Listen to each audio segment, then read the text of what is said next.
Okay, so recap lang tayo guys. Diba sabi natin kanina, pag series, okay, o pag series, resonance, ayan. Diba sabi natin doon, yung XL equal sa XC. Siyempre pag dinerive mo yan, 2 pi FL is equal to 1 over 2 pi FC. Ayan. And then of course, pag nilipat mo yung F, let's say minultiply mo yung dalawang F, you can have F squared. Then equal sa 1 over, yung 2 pi, pwede mong, o yung 2 pi L, ilagay mo dito, so you can have 2 pi squared. Tapos multiply mo yung L at saka C. Then get the square root of both sides. So that's why makukuha mo itong formula na ito. So dito sa may 2 pi squared, syempre, naka-square naman yan. Pag in-square root mo naman, cancel na yung square. Pero yung LC, so lagyan mo ng square root. Yan. Okay? So yan po yan. And of course, the impedance is equivalent sa resistance. This is already the minimum value. Okay? And the tawag dito, yung current is P over R, or that is already the maximum value. Okay? Pagdating naman sa may parallel resonance, okay? Depende po sa kung anong klaseng circuit. Kapag let's say practical, or ayan, so kapag practical, ang gagamitin mo formula is yung F is equal to 1 over 2 pi. Ano yung formula natin doon? And 1 over 2 pi square root of 1 over LC, tama ba? Minus R over L squared. So ito gagamitin mo lang to kapag yung kaninang class ganung circuit. Okay? So hindi lagi na kapag parallel circuit, ito na yung gagamitin kong resonant frequency. So depende po sa kasi meron tayong nabanggit na dalawang klase ng circuit, diba? Pagdating sa parallel resonance. Ayan. Okay? So and then syempre yung kanina pinakita ko naman na kapag ganito ang frequency, yung Z mo equal sa L over RC, which is, that is already the maximum value, di ba? And then of course, the current, syempre, yun na yung minimum, di ba? So, which is P over Z, which is the minimum value. Okay? And again, pagdating sa series resonance, so, ang laging mataas po dito, or ang minamagnify natin is yung voltage. Pag sa parallel resonance, ang minamagnify natin is yung current. Okay? Ayan. So ngayon po, let's have some sample problems here.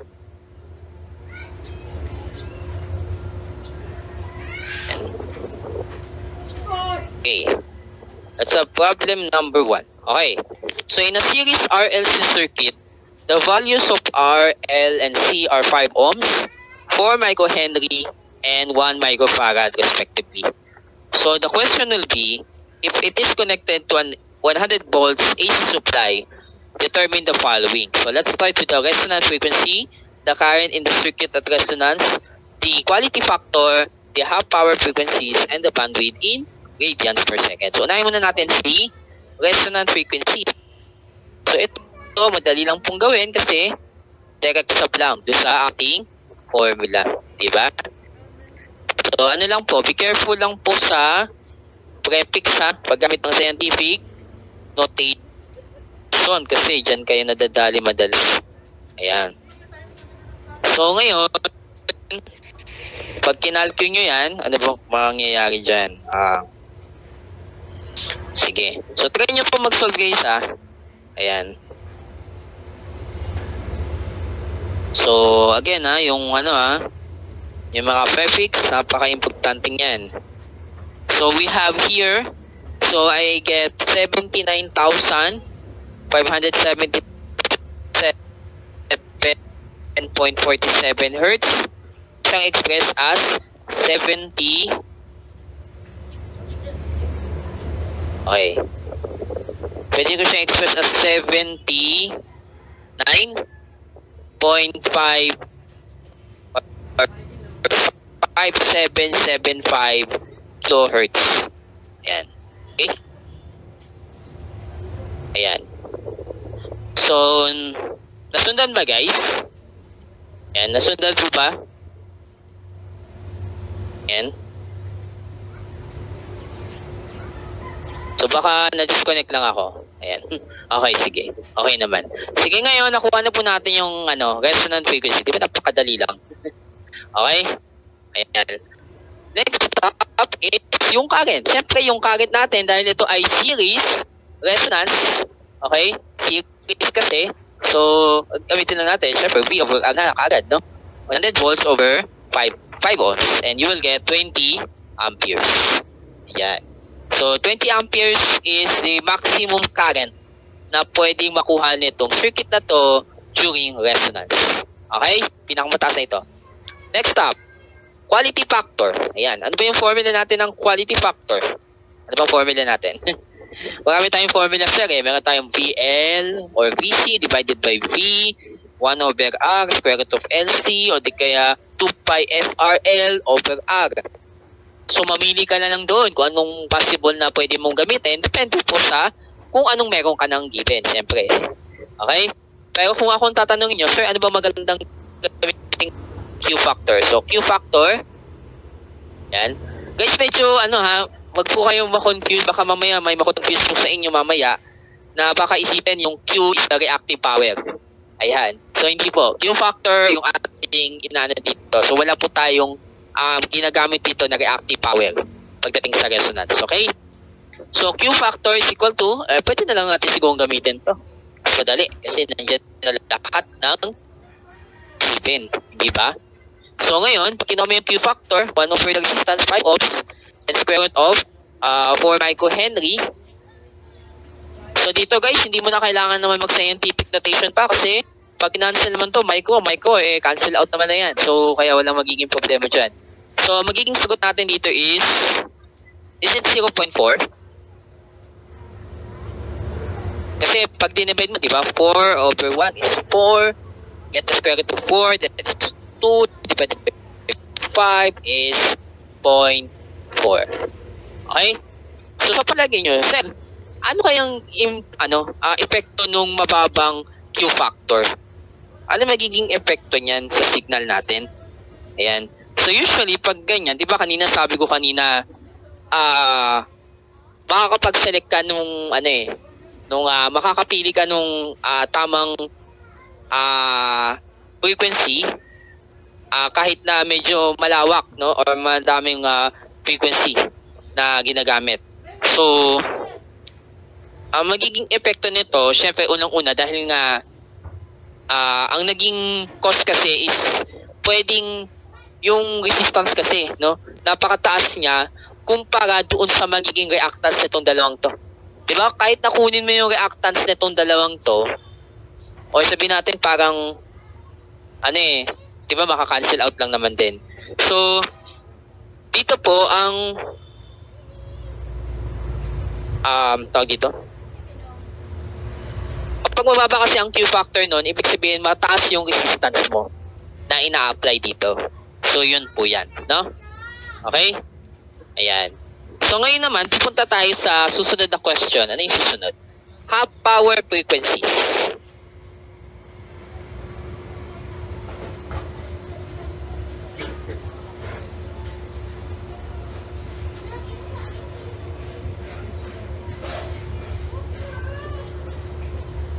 Okay.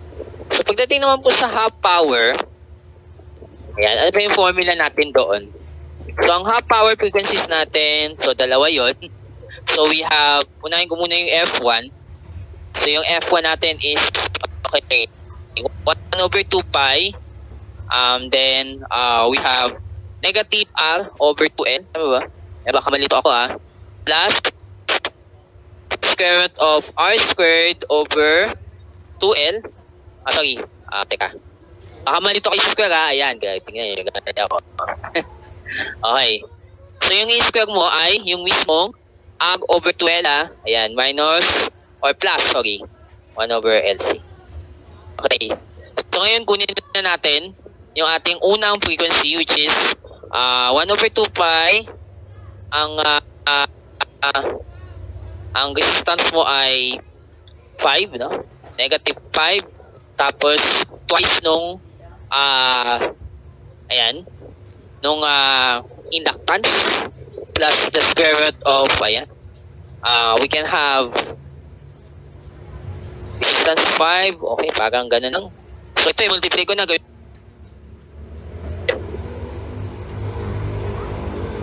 Then squared plus 1 over. So don't forget po yung ano yung mga mga prefixes na to prefix yan na ating ginagamit. So ngayon, pag sunod na natin yan, ayan. So pag sunod na natin yan, ano yung makukuha natin yung resulta? Ayan. So pag ginawa natin yan,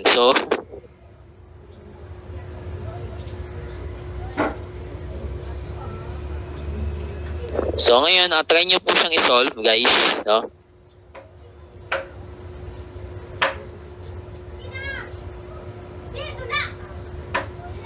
Ayan, 1 over. Ang nakuha nyo ba is 175,000? Baka nagkamali lang ako. Wait I will just check. Okay, divide ko pala sa 2 pi, sorry. So, i-divide nyo po sa 2 pi and you will get 27,914.27 hertz. No?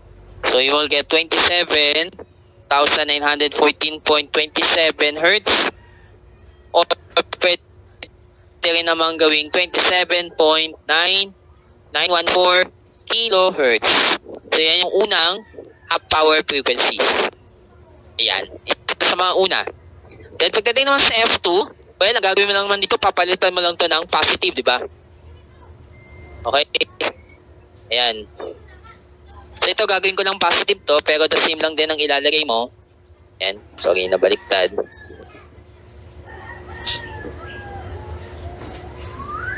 Ayan. So ganun lang naman po ang gagawin natin, no? Ayan. So ngayon, pag kinumpute na natin to, ano ba magiging sagot nito?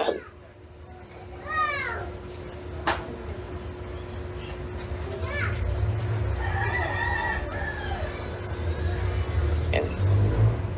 Ang magiging sagot niya is, tama ba? 226. Tama ba yung nakuha ko? Wait na. 226.8858. Okay, sige, yan. So, I hope yun yung nakuha nyo rin, ha, guys, ha. Ayan, kung nasusundan nyo po yung ating lecture natin for today. 226.858 kilohertz. Ayan. Yung kanina nakuha natin is around, ano ba yung resonant frequency? 79.58. So, somehow, ano naman, pasok naman siya. Pasok naman yung ating resonant frequency dito sa dalawang half power frequencies. Ayan, so medyo pasok naman siya. And lastly, nahahanapin natin is yung bandwidth. So pwede nyo pong kunin ang bandwidth.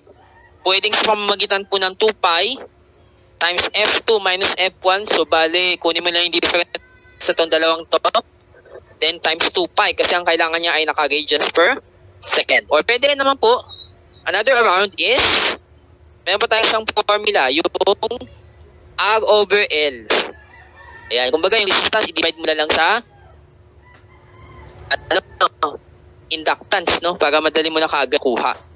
Ito yung mas padali. So, 5 divided by 4 microhenry, so you will get 1.25 times 10 raised to 6 radians per second. So, yan po yung hinahanap natin. Pero kung in terms of hertz yung gusto mong makuha, no, na bandwidth, i-divide mo lang itong 1.25 times 10 raised to 6 sa 2 pi para makuha mo yung frequency in hertz. Okay? So, yan po yung pagdating sa ating problem number 1. Yan. Okay. So, now, we'll proceed now to the next problem. Okay. So, our next problem is this. So, another RLC circuit series connected across 10 volts with a quality factor of 100. So, ito medyo ayos to. Ayan. So, ibig sabihin, makakapili ka ng kahit anong frequency kasi medyo malaki yung quality factor. If the resistance is 100 ohms and the resonance frequency is 10 kilohertz, find the following. So, alamin natin kung anong L and C at kung ano yung mga voltage drop nila. Pero syempre, aware naman po tayo na parehas po ang voltage drop dapat ng L at saka C. Dahil nga equal nga yung kanilang reactances. Kaya lang, sir, may problema ako. Hindi ko magagamit kaagad yung formula ng 1 over 2 pi square root of LC kasi parehas silang wala. No, yung L at saka C. So, try natin mag-isip ng iba pang formula na pwede natin gamitin dito. According dun sa given, meron tayong 10 volts. Meron tayong 100. Meron tayong 100 ohm na resistance. Meron tayong resonance frequency na 10 kHz. So, ano kaya yung isa pwedeng formula na gagamitin natin para madali natin makuha itong L at saka C? Sa tingin nyo. Ayan. I think, sir, pwedeng gamitin yung Q factor. Diba yung formula natin ng Q factor? So, sa Q factor, syempre we have 1 over R tapos square root of L over C. Sir, ano yun? Lupa rin ang hinahanap. Ayan. Sige, kung ganito ang gagamitin mong formula, syempre, gamitin mo rin tong formula na to. Diba nawawala L at saka C? Dalawa? Diba yung nawawala? Pag dalawang nawawala, diba yung dalawang equation ang kailangan mo? Eto, meron kang dalawang equation na pwedeng gamitin para ma-solve mo yung L and C. Okay. Ngayon, kung ayaw mo itong gamitin, no, yung dalawang equation na yan, solving two equations simultaneously para makuha mo yung dalawang values, pwede naman to, guys. Pwede to. Ano pa yung isa pang definition ng Q? O ng quality factor, ha? Ayan, Q factor. Sige, ilinanawin ko lang, ha? Yan. Kasi baka mamaya, isipin ng iba, sir, yan pala yung reactive power. Ayan. Baka magkalituhan, ha? Yan, kaya lalagyan dito, ayan, Q factor na eh.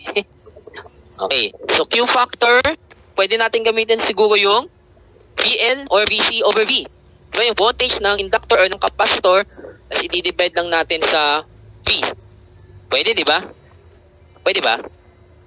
I think pwede. Kaso, ang una natin makukuha is yung itong pangalawang tanong, yung voltage drop. Okay? O sige, kaya na natin kunin. Sige, para ano. Pero mas maganda kung mahanap natin yung mga inductance at capacitance para ma-check natin. Sige, so try natin yung another way. So kung hindi ito pwede, sir, at medyo hindi mo pwedeng gamitin yung sa voltages, eto na lang siguro. And I think mas okay to. Kasi inductance ang po yung nawawala dito, guys eh. Meron ka ng Q factor, meron ka ng FR, 10 kHz, yung resistance, ayan. So ngayon, substitute mo lang yung Q factor, 100, tapos 2 pi, ang frequency na sinabi ay 10 kHz, tapos inductance, tapos yung resistance mo ay 100 ohms. So ngayon, getting the inductance, so pwede nyo gawin 100 times 100, tapos divide nyo na lang sa product ng 2 pi at saka ng 10 kilohertz. Yan. So yan po yung pwede nyo gawin. Yan. 100 times 100 over 2 pi times 10,000 kasi 10 kilohertz yun eh. So dito ang makukuha ko is nasa 0.1592 Henry. Or pwede mo namang express as 159.2 millihenry. Di ba? Okay. Ngayon, punta tayo sa C. Sa C, ito, pwede mo na gamitan yung formula na to kasi you already identified yung value ng L. So dito ilagay mo yung yung FR, 10 kilohertz, 1 over 2 pi, tapos square root of 0.1592, tapos capacitance. So ang gawin mo muna, siguro maganda, i-transpose mo yung 10 kilohertz dito, get the square root, then divide sa 0.1592. So simple algebra po itong gagawin na natin, guys. So yan, simple algebra lang. Okay? So bali, ang mangyayari dyan, I think so dapat ang makuha nyo dito ay Yan. So, dapat na makuha nyo is around, medyo napakaliit, no?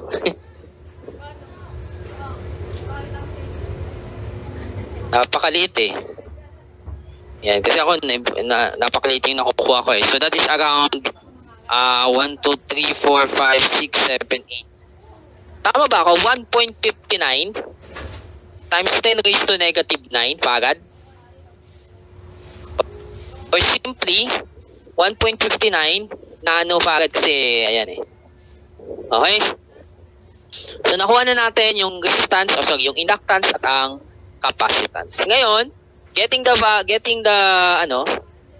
sige, ang una natin gawin para makuha natin yung voltage is pwede yung gawin para ma-check nyo na rin, guys, no? Kunin nyo yung XL. So, using 2 pi FR L. Okay?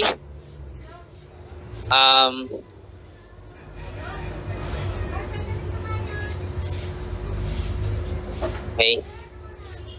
Tapos, syempre kunin nyo yung XL, di ba?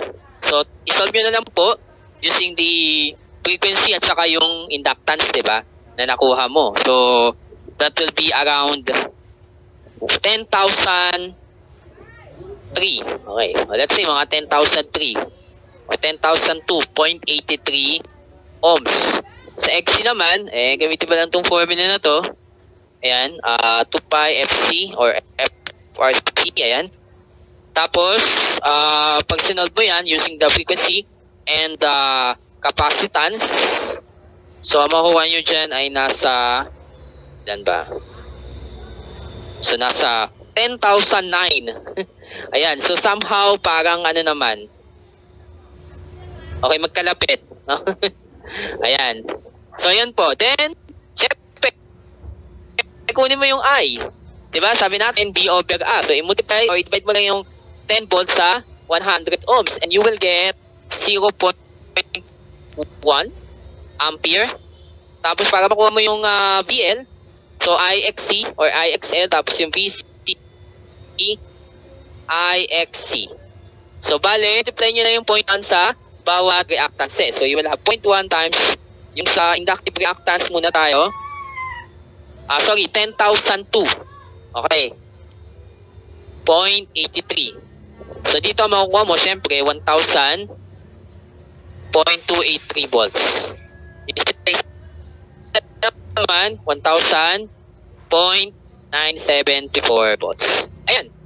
So, pwede ba ako mamili dito ng kahit isa? Okay lang naman, guys. Wala namang kaso, pares lang naman eh. Alos hindi naman nagkakalayo. Okay? Nasa 1,000 volts lang po yung voltage ng inductor at ng capacitor. Which is of course, makikita rin dun sa formula natin, di ba? Yung sa, yung pwedeng VL over V o di kaya VC over V. Ayan. Kumbaga, pag chinek mo, di ba yung Q factor mo is 100, i-multiply mo lang sa 10, and you will get 1,000 volts as the voltage of inductor and capacitor. Ayan. So, yan po yung pagdating sa ating example number 2. Ayan. Okay. Now, let's proceed to example number 3. Okay. Ayan. So, in the parallel RLC circuit shown in the figure 7.2, let the resistance 8 kilo ohms, 40 millihenry and 0.25 microfarad, and the voltage is 10 volts. So what we are going to determine the following, or determine our Q factor, bandwidth in radians per second, and the power dissipated at each half power frequency. Yan. So paano kumuha ng ng current, ng power dito? Ayan, kasi wala kami napansin kaninang formula eh. Okay, sige. Pero bago natin mahanap yung power, alamin muna natin kung ano yung circuit. Ayan. Kung kanina po sa ating lecture, kung nakikinig po kayo kanina, so ang ating figure kanina ay something like this. Ito po yung sinasabi niya ditong figure. Yan. So, nandito yung resistance mo na 8 kilo ohms. Yan. 40 millihenry at 0.25 microfarad. So kung titignan natin, napakataas po ng resistance natin dito. So ito po ang magkukos para tumaas po yung kanyang damping. Okay, o yung sinasabing parang resistance o yung parang pumipigil doon sa magiging magiging flow ng signal. Okay? Yan. So ngayon, alamin natin ang Q factor. So since this is a parallel circuit, then meron po itong special formula, di ba?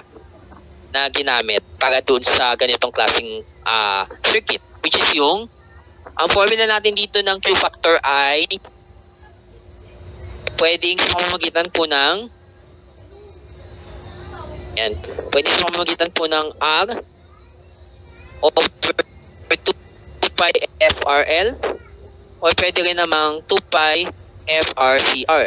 Yan, pwede yan. Kahit alin dyan sa dalawa kasi available naman ang capacitance or ang inductance. Pero bago yan, hanapin natin ang resonant frequency. So sa case na to guys, ang formula natin ng resonant frequency ay ganoon pa rin, kagaya series resonance. So substitute lang natin. So we have inductance of 40 millihenry tapos 0.24 microfarad. Yan. So kunin lang natin si FR. Yan. Okay. So kunin lang natin. So I hope ang nakuha natin is nasa 1,591.55. Yan. 1,591.55 Hertz. So ito yung gagamitin mong FR. Ngayon, pwede ka mamili dito kahit alin again dito sa dalawang to. So ang gamitin ko na lang siguro yung yung may product. Ayan. So 2 pi tapos mo sa 1,591.55 Hertz. Tapos yung capacitance mo 0.25 microfarad. Ang resistance mo is 8 kilo ohms. Ayan. So ngayon, getting the value of Q factor, ayan, we can have what?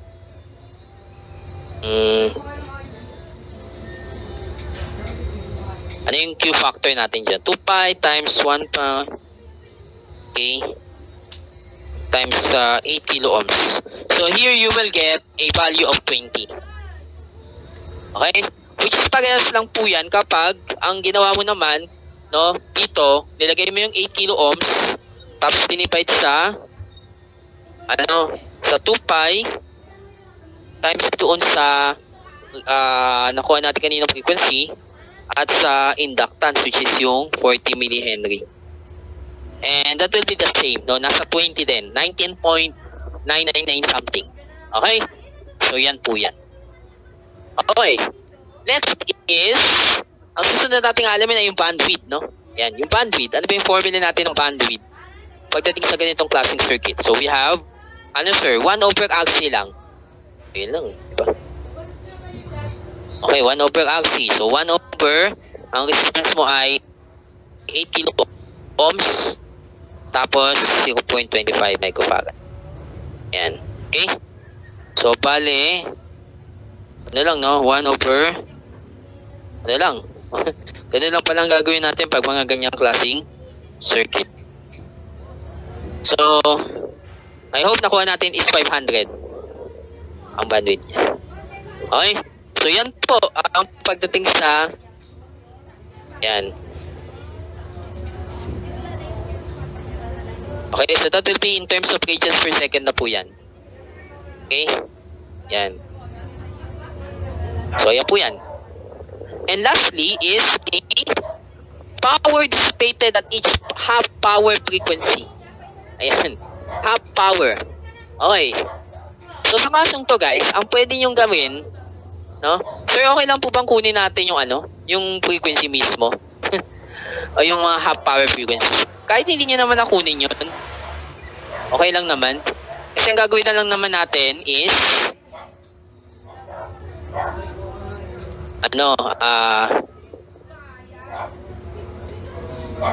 so ang gagawin na naman natin is kailangan makuha po natin yung power na na-dissipate doon sa or during resonance.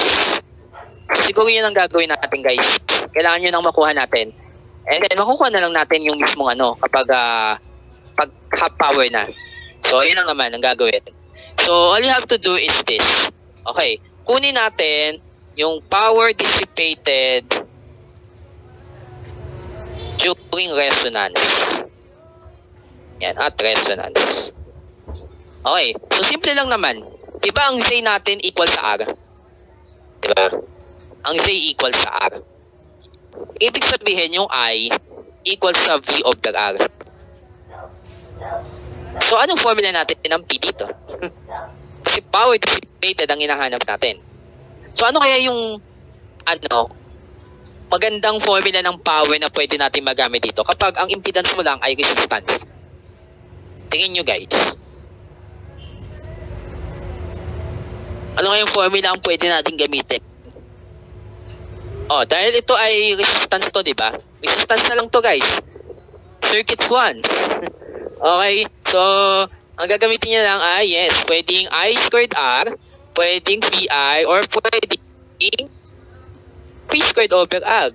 Which is ito ang okay kasi may voltage ka na 10 volts na nabanggit at may resistance na 8 kilo ohms. So, napakadali na lang, no? So, in short, para kuha mo yung, so, gamitin mo lang yung mga formulas na to, guys, no? Yung sa circuit 1 natin. Okay? So, ang voltage mo is 10 volts. Square mo lang yan, divide mo sa 8 kilo ohms or 8,000, no? Yan. So, pag in-square mo yung 10, that will be 100, eh. So, makuha mo bali dito ay 0.0125 watts. Yan, 0.0125 watts. Okay? And then, ang magiging P1 at P2, or sabihin natin, ito yung mga half power. Ayan. Ito yung mga magiging power dissipated sa half power frequency. So, syempre, dahil nga sa tinatawag na half power, hatiin mo na lang.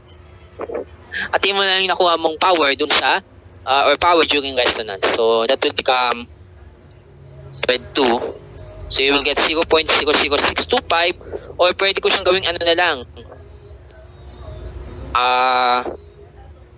Kasi ito, pwede siyang gawing,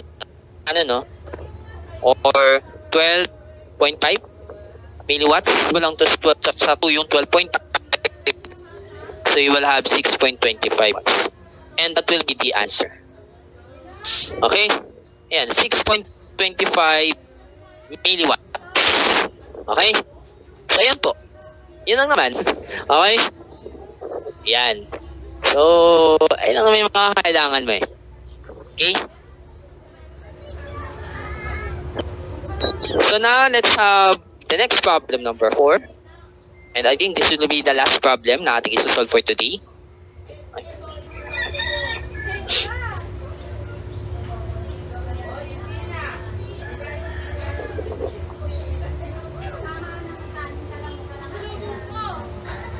Coil of inductance 150 millihenry and resistance of 60 ohms is connected in parallel with a variable capacitor across a 60 volts 5 kilohertz supply. Now, determine the following: the capacitance of the capacitor, the impedance, and the current at resonance, and the Q factor. So dito guys, medyo kakaiba po ito kasi meron kang coil na nakaparallel sa variable capacitor. Pero itong coil na ito may resistance. So that's why ito po ay kagaya dun sa isang circuit natin kanina na pinakita, which is ito na nga po yung practical LC resonance circuit. Yan. So bali naka-indicate dito yung voltage na 60 volts, tapos ang supply niya 5 kilohertz. Tapos dito 60 ohms yung resistance, 150 millihenry, tapos may capacitance. Okay? So dahil ito po ay under po ng tinatawag natin practical circuit. So this is already a practical resonance circuit pagdating sa parallel RLC circuit. So ang gagamitin natin dito mga formulas, iba na po. Okay. So mula dun sa resonance frequency na 1 over 2 pi, tapos square root of ito na po yung gagamitin natin formula kapag ganito na yung diagram na ating ginagamit. Yan. So kung napansin nyo po, in-square ko na po yung diba dapat naka-square yung R over L. Pero ang ginawa ko na lang ay dinistribute. Okay? Yan. So, ayan. Well, dito, ito, pwede mong gamitin itong formula na to kasi given naman yung L, given naman yung R, given naman yung FR, and then yung C. So, yung FR mo dito is, ito ang gagamitin natin. No, yung 5 kilohertz ang gagamitin natin dito. So, 5 kilohertz, tapos 1 over 2 pi. So, take note guys, no, kapag may resonance, automatically, kung ano man yung given na frequency, siya na yung resonant frequency mo kagad eh. Okay? Tapos, 1 over 150 millihenry. Tapos dito may C, which is you are looking for the capacitance, 60 squared over 150 millihenry squared. So, yan naman po ang gagawin, no, para makuha natin yung hinahanap nating capacitance. Again, this is 150.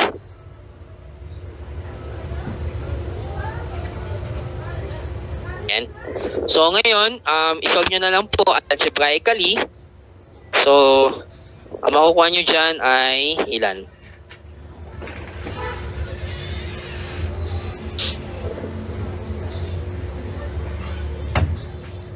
Yan, sige. Tingnan natin kung ano yung makukuha nyo.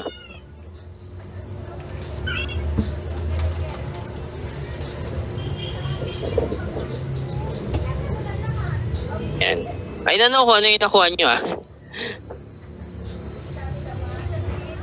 Yan. So, I don't know lang kung ano yung nakuha nyo guys. Kasi baka possible na mali ako eh.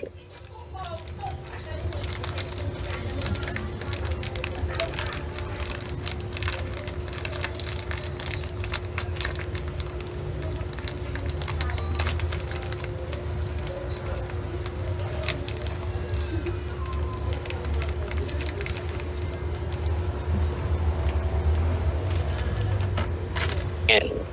Ay, sige guys, pakitry pakitry pong i-solve itong ano. Yan, tama naman yung mga nilagay natin. Yan, pakicheck na lang po. Guys, thank you.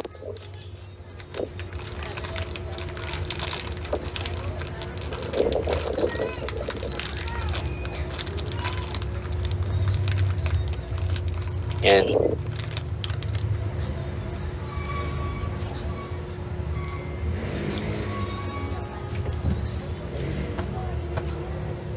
Yan, sige.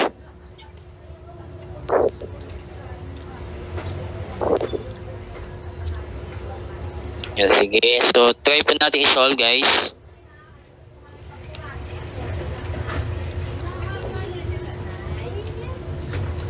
Yan. Ang nakuha ko ay, I don't know kung tama to.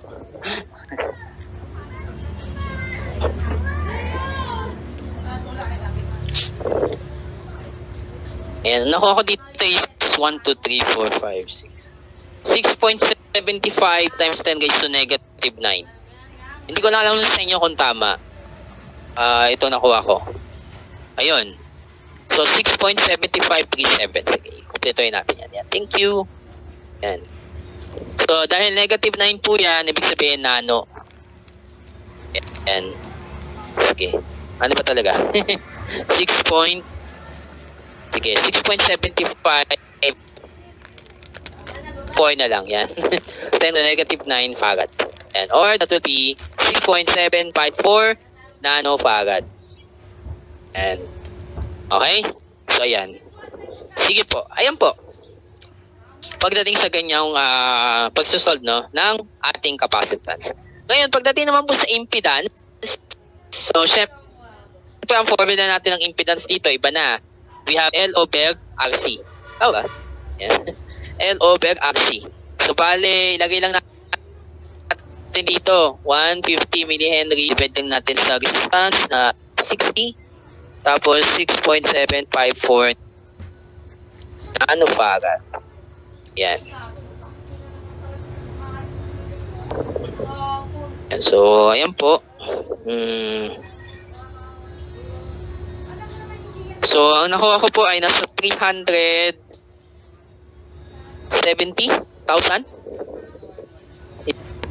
Correct? 370,000 151.02 and ohms. Okay, gawin mo na lang 370.151 kilo ohms. Yan, I think better. Yan. Okay? So, naka-kilo ohms. And then, susunod yung current, then yung Q factor. Ayan. Kunti na lang, guys. So, ang kailangan natin malaman is yung current. Siyempre, divide mo lang yung voltage sa impedance 60 volts. Ayan, napakaliit na ito, guys. Okay, 370.151 kilo ohms. So, pag dinivide natin yan, yan, kunin natin yung current, and you will get what? 0.162. So I will get 0.162 milliamperes. 0.1621. Yan. So tama. Yan. So 0.1621 milliampere or pwede namang 162 microampere. Ayan. So di ba pwede naman yan 162 microampere. Ayan. Okay, and then lastly, yung Q factor. Pagdating sa ganitong klaseng circuit. So again, please, check nyo po yung mga distinct formulas ng bawat isa. So dito pwede natin yung gamitin yung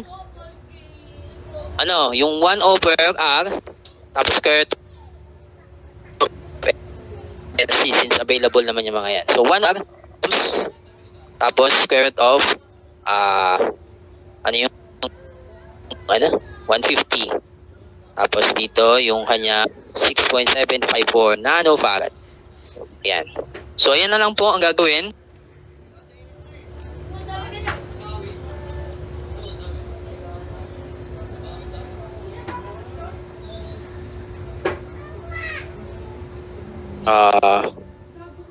Ayun ako natin 6.754 nanofarad. So makukuha ay nasa 78.544. That will be the Q or the quality factor. Yan.